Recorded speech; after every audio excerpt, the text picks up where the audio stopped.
Olá pessoal, tudo bem com vocês? Estamos aqui de volta.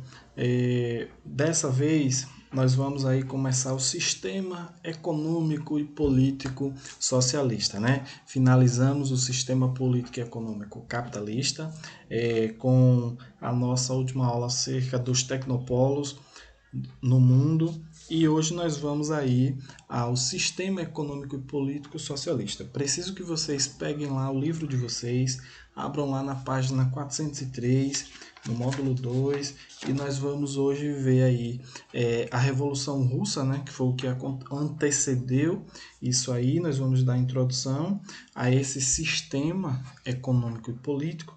Nós tivemos aí, além da Revolução Russa, o sistema socialista na China, mas antes disso nós vamos falar um pouco acerca dos o que antecedeu, né? Os antecessores aí. Primeiro, quem é que vai pensar esse sistema? Nós vamos ter aí como os pensadores do sistema socialista científico, o científico Karl Marx e Friedrich Engels. Eles serão os precursores desse socialismo científico, certo? Irão influenciar muita gente e terá aí em Vladimir Lenin e Leon Trotsky os grandes líderes dessa revolução que ocorreu aí na Rússia em 1917, certo?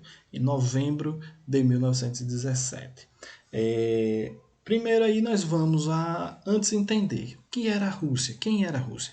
A Rússia no início do século XX, vocês observem aí a imagem, ela era basicamente isso aí. O Império Russo era constituído por um conjunto de etnias e culturas muito fragmentados, aquela coisa ligada a um governo central, que era o czar Nicolau II, o Nicolau da família Romanov.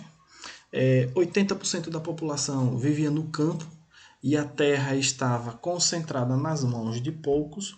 Então nós tínhamos aí uma elite enfraquecida, meio que empobrecida, mas assim, os ricos de lá era essa elite. E médios proprietários, né? Os chamados kulaks, dominavam a produção agrícola. A população aí vivia numa situação de miserabilidade. A Rússia era o primo pobre da, da, da Europa. A família Romanov, aí, a rainha, ela era alemã, então já tinha aquele sentimento da população, né, contra os alemães. Poxa, os alemães foi quem criaram a Primeira Guerra e agora criaram a Segunda. Então tinha aquele certo preconceito aos alemães. A industrialização tardia foi comandada pelo capital europeu ocidental, sobretudo alemão, belga e francês. Nesse período aí, a Rússia é um dos praticamente dos últimos países a iniciar sua industrialização. E o capital vem aí da Alemanha, da Bélgica, da França, que já estavam industrializados. A França foi um dos primeiros, depois da Inglaterra, a se industrializar, a Alemanha, a Bélgica também. Então eles começam a investir nisso aí. E tenha também o fator aí do colonialismo alemão, francês, o belga na África. Então eles tinham certo capital para investir e vão investir aí na Rússia, certo? A Rússia era um país agrário, certo? Nesse período aí, ele era muito mais agrário do que o Brasil, muito mais atrasado do que o Brasil. O Brasil ele tinha uma situação social muito melhor nesse período que está aí, no início do século XX já. Então, movimentos de oposição. O POSDR, Partido Operário Social Democrata Russo, 1898 foi a data de fundação dele, formado por intelectuais, dividido em 1903 em dois grupos. Esse partido aí foi o primeiro a ser criado lá e era um partido de intelectuais, aquele não a elite econômica, mas a elite pensante, aqueles estudiosos que não tinham recurso, mas que tinham a vontade de mudar, o desejo e estudavam para isso, né? E aí nós temos essa divisão aí em dois grupos. O mencheviques, que era a minoria, né? Eles pregavam uma revolução liberal burguesa aos moldes da Revolução Francesa, né? E tinha como líder o Martov. Eles queriam sair de uma Rússia agrária a uma Rússia capitalista e depois a uma Rússia socialista. Ela era agrária e ia migrar para o capitalismo e depois migrar para o socialismo. E o outro grupo não aceitava. Os bolcheviques, que era a maioria, não aceitava. Eles pregavam uma revolução socialista com participação dos operários e camponeses, liderada por partido 100% revolucionário e absolutamente disciplinado. Tinha como líder o Vladimir Lenin. E esse grupo aqui, eles queriam unificar os operários das fábricas com os camponeses do campo. Então era para reunir todo mundo e partir para o fronte, para o embate, certo? Então eles pregavam o quê? Eles não queriam nem saber de capitalismo, era para partir do agrário para o socialismo. Não queria saber de questão de não, nós somos agrário agora, somos um país agrário e vamos partir para o capitalismo e depois só. Não, era partir direto. E tinha o Cadete, 1905, Partido Constitucional Democrata, formado pela burguesia, politicamente fraco. Por que politicamente fraco? A população estava muito insatisfeita com aquela situação e aí os burgueses eles não tinham apoio. A população passando fome, morrendo de frio e fome, então era um sofrimento muito grande para a população. Eles queriam mudança e o discurso de Lenin e Trotsky partia justamente por isso aí e eles conseguem. E aí, em 1909, nós vamos ter aí a Revolução, de 1905. Nós vamos ter a Revolução, que foi um ensaio geral da Revolução de 17, né? Resultados: o Domingo Sangrento, né? Uma manifestação pacífica de cerca de 200 mil trabalhadores em frente ao Palácio de Nicolau II, em Petrogrado. Gravem esse nome, viu? Petrogrado. Essa foi a cidade que era a capital do a cidade lá que era a capital. Depois, quando Lenin faz a revolução, ela muda de nome para Leningrado, certo? E quando acaba o regime soviético, ela permanece até o fim do governo soviético. Quando acaba o governo soviético, ela muda de nome novamente. De Leningrado, ela muda para São Petersburgo. Certo? Então, quando vocês virem aí na televisão, São Petersburgo, é essa cidade aí, ó, Petrogrado, que era grado aí seria terra. Lá na tradução dele seria terra. Terra de Pedro, certo? Terra de Pedro. Aí eles mudam para a terra de Lenin, Leningrado, né? E aí tem a cidade de Stalin também, que eles mudam para Stalingrado, né? Eles tinham a massagear o ego deles. Então, os manifestantes foram pedir ao czar Nicolau II a redução da jornada de trabalho para 8 horas. Ele achou um absurdo. E salário mínimo, aí foi que ele achou mais absurdo ainda. A guarda do palácio dissolveu a manifestação na bala, a tiros, matando mais de 1.000 pessoas. As lideranças do movimento foram os membros dos sovietes. Sovietes eram a liderança do povo, ali os grupos dos operários. Os operários de lá, eles se dividiam em grupos e esses grupos eram chamados de sovietes. os operários. E aí a liderança desses grupos de operários foram quem estavam lá. E o Nicolau, ele manda dissolver, não quer saber nem de conversa. Os operários nesse período lá, eles tinham uma carga horária aí em torno de 12 a 16 horas de trabalho exaustivo, de domingo a domingo. Então o camarada só vivia para trabalhar, né? E aí eles foram pedir essa redução aí para 8 horas e ele não aceitou não. Olha o que é que ele faz. Então, os resultados da manifestação. O resultado foi isso aí, ó. Isso aí tá o palácio, né? O palácio do a guarda real do czar metendo bala na galera.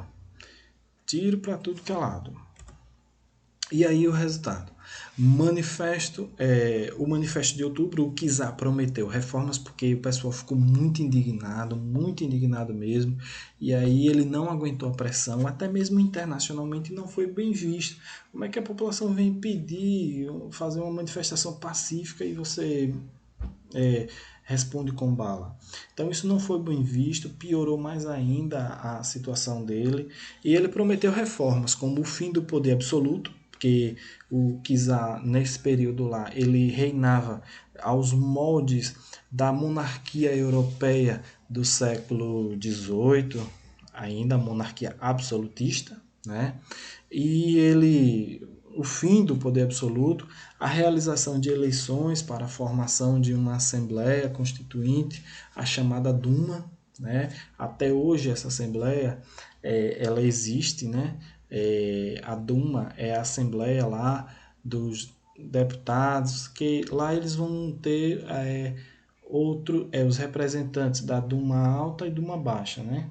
Então eles vão ter os representantes do povo e o equivalente ao Estado aqui, aos senadores aqui seria o representante da Duma Alta e da Duma Baixa seria o representante equivalente aqui aos deputados. E aí nós temos um encoraçado Potemkin, levante que começou no navio. Encoraçado é um navio, certo? É um navio de guerra. O nome dele era Potemkin. Então ocorreu um levante lá nesse navio quando os marinheiros estavam cansados de serem maltratados. É tipo que a revolta da Chibata que ocorreu aqui no Brasil, lá no fim do século XVIII, século XIX. Fim do século XIX, quando tem lá a revolta da Chibata, que os marinheiros brasileiros, os negros, eles eram tratados meio que como escravos ainda. E tinha, se fizesse alguma coisa errada, seja lá o que fosse, tinha castigos corporais, como uma chibata mesmo. E aí os marinheiros se revoltam, a chamada revolta da Chibata, para acabar com esses castigos na marinha, né? Então ocorre isso aí também lá na Rússia, e esses marinheiros eles vão se unir aos bolcheviques para mais adiante fazerem aí a revolução. E aí tem duas mensagens aí, uma de Lenin e outra de Trotsky, que ele diz o seguinte: quando a terra pertencer aos camponeses e as fábricas aos operários e o poder aos soviéticos, aí teremos a certeza de possuir alguma coisa pela qual lutar e por ela lutaremos. Ou seja, a liberdade, a vida, né? Então, essa é a frase de Lenin. E Trotsky, Leon Trotsky, ele diz: os homens não têm muito respeito pelos outros porque têm por si só. Perdão, os homens não têm muito respeito pelos outros porque têm pouco até por si só, até por si próprios. Então, se eu não me respeito, eu não vou ter respeito pelos outros. Era isso que ele estava querendo dizer. E aí nós já vimos essa imagem. A revolução ocorre em 17, né? A chamada Revolução Branca, um governo de coalizão, na tentativa de minorar aí os efeitos dessa revolução, porque a situação já estava muito complicada. O governo ele coloca um governo coalizado, a instalação de um novo governo chefiado pelo príncipe Lvov, constituído por elementos da Duma, aristocratas e burgueses. Observe que eles trazem a aristocracia e os burgueses para a Duma, não abre eleições. E aí uma exceção era o ministro da Justiça, um ex-socialista revolucionário chamado Alexander Kerensky. Então não teve essa do governo popular, né? Ninguém vai fazer isso de bom grado. Né? Então nós tivemos a concessão da anistia para os presos políticos, inclusive aos exilados Lenin e Trotsky, que eles estavam exilados nesse momento, perseguidos pelas suas ações, que passaram a reorganizar os bolcheviques. Permanência da Rússia na Segunda Guerra Mundial, uma medida impopular, muita gente estava morrendo, a guerra estava muito cara nesse período aí, e aí o que é que vai acontecer? Nós temos aí liberdades individuais, redução da jornada de trabalho para 10 horas, a liberdade de imprensa. Então tomaram-se algumas medidas que afrouxou um pouco, mas não foi o que o povo realmente queria.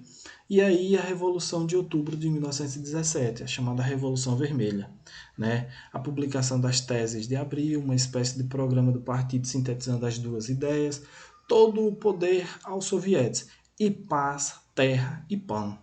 Então era para fazer a reforma agrária, ter paz e o povo não padecer mais de fome. E aí o povo vem apoiando esses líderes. Vladimir Lenin, com seus discursos inflamados, consegue atrair muito apoio do povo popular. Né? A retirada da Rússia da Primeira Guerra, o Tratado de Brest-Litovsk, e ele tira a Rússia da Primeira Guerra Mundial, paga uma multa cara, mas tira. Iniciou uma insurreição popular para depor Kerenski. Eles não queriam Kerenski, tinham Kerenski como um traidor do movimento. Organizou a Guerra Vermelha.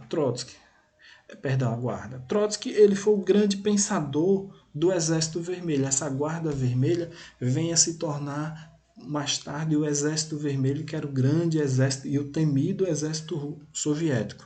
Né? Então foi Leon Trotsky quem pensa, treina e organiza esse exército aí.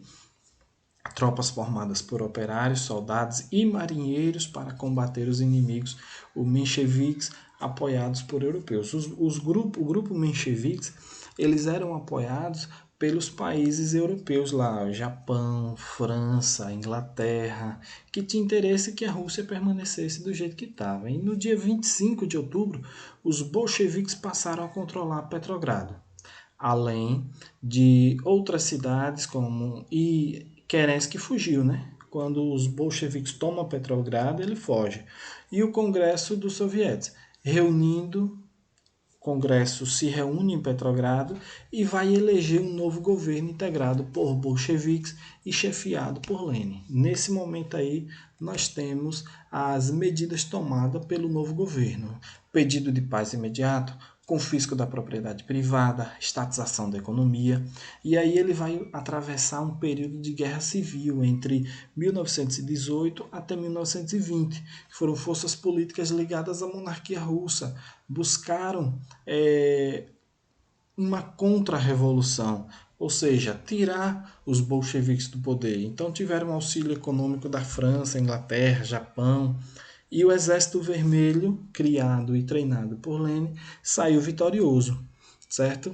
E aí nós tivemos as etapas de implantação, né? Foram 3 as etapas de implantação: o comunismo de guerra, de 1917 a 1921, a estatização e o endurecimento, quando houve o confisco a canalização de recursos para o exército, o confisco de cereais para o sustento da guerra, o confisco da produção agrícola. E aí depois teve a nova política econômica de 21 a 28, que foi uma política mista, a liberdade do comércio interno, a criação de empresas privadas, o Estado, o comércio exterior, o sistema bancário e a indústria de base. Nesse momento aí, o governo ele está se estruturando.